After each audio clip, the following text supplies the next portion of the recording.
Selanjutnya telah berangkat ke rumah dinas Duren 3 bersama dengan terdakwa, korban Yosua serta Ricky Rizal dalam satu mobil Lexus B1 Mah yang disopiri oleh Ricky Rizal.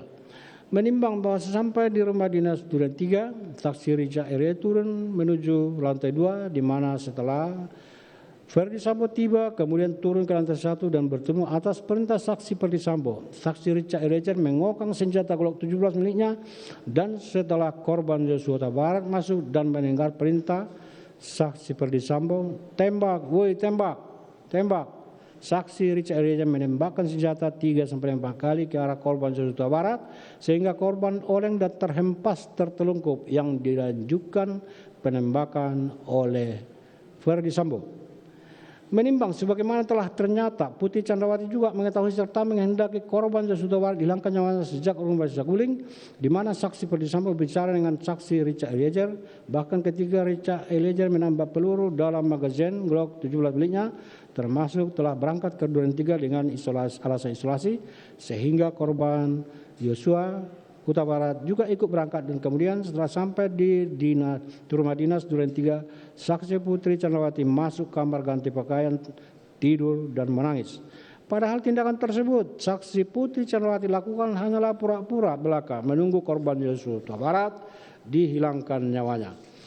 Menimbang bahwa mengenai keterangan Putri Chandrawati yang menyatakan tidak mengetahui apa yang terjadi karena saksi Putri Chandrawati di kamar sangat bertentangan dengan akal sehat, karena sahurnya meskipun di kamar saksi Putri Chandrawati mendengar teriakan suaminya Ferdi Sambo yang ditujukan kepada korban Yosua Huta Barat, dan setelah teriakan terdengar suara tembakan, tentulah Putri Chandrawati telah menyadari setidak-tidaknya mengetahui suara tembakan dari senjata saksi Richard Eliezer. Mengingat dari rumah Saguling sudah dikondisikan bahwa Richard Eliezer yang akan melakukan pembunuhan, sehingga dengan seolah-olah Putri Chandrawati tidak mengetahui apa yang terjadi. Padahal suara tembakan dalam rumah sangat keras. Sebaliknya Putri Chandrawati tidak berusaha ingin tahu apa yang terjadi. Setelah adanya suara tembakan justru menunjukkan peran Putri Chandrawati berkaitan dengan dirampasnya nyawa korban Yosua Huta Barat.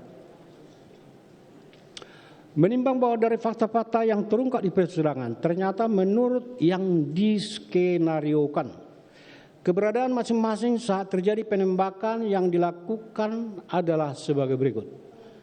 Bahwa posisi Richard Eliezer berada di tangga hendak turun dan tembak-menembak dengan korban Yosua Huta Barat. Dalam kurung, padahal senjata korban Yosua Huta Barat sudah diamankan sejak dari Magelang.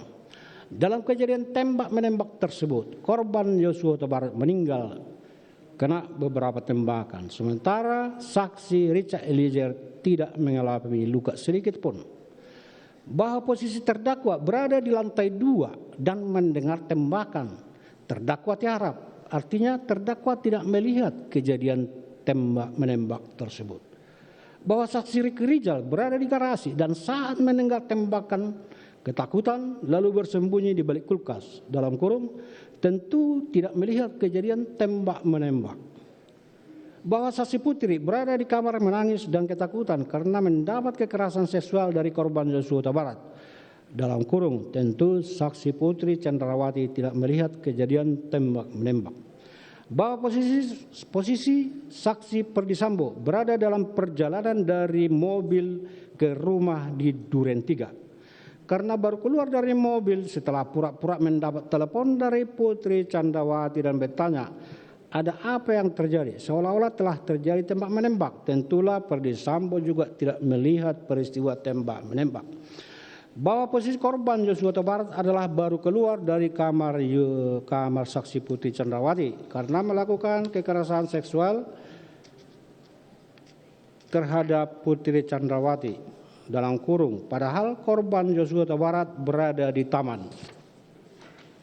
Menimbang bahwa jika skenario sebagaimana diuraikan di atas benar-benar dijadikan sebagai suatu kejadian dalam mengungkap kasus ini, tentulah yang paling bertanggung jawab atas peristiwa tersebut adalah saksi Richard Eliezer.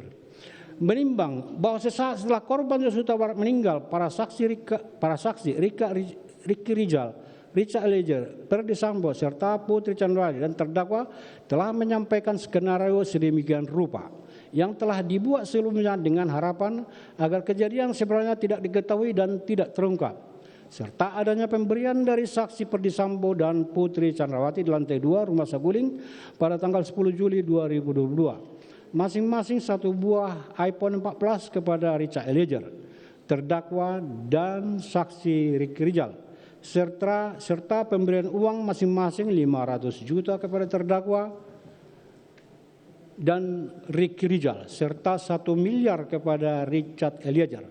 Pembagian mana tidak dibagi rata tentu dapat dimaklumi karena Richard Eliezer lah yang melakukan penembakan. Tentu bagiannya lebih banyak dari saksi Ricky Rizal dan terdakwa. Meskipun uang tersebut kemudian tidak jadi diberikan dan akan diberikan setelah perkara selesai atau SP3, justru mempertegas adanya kaitan Ricky Rizal, terdakwa Richard Eliezer, Ferdy Sambo, Putri Chandrawati dengan dirampasnya nyawa korban Joshua Huta Barat. Sehingga jelas tindakan para saksi Ricky Rizal, terdakwa Richard Eliezer, Ferdy Sambo dan Putri Chandrawati merupakan satu kesatuan kehendak bekerja secara bersama-sama satu sama lain menghilangkan nyawa korban Joshua Huta Barat.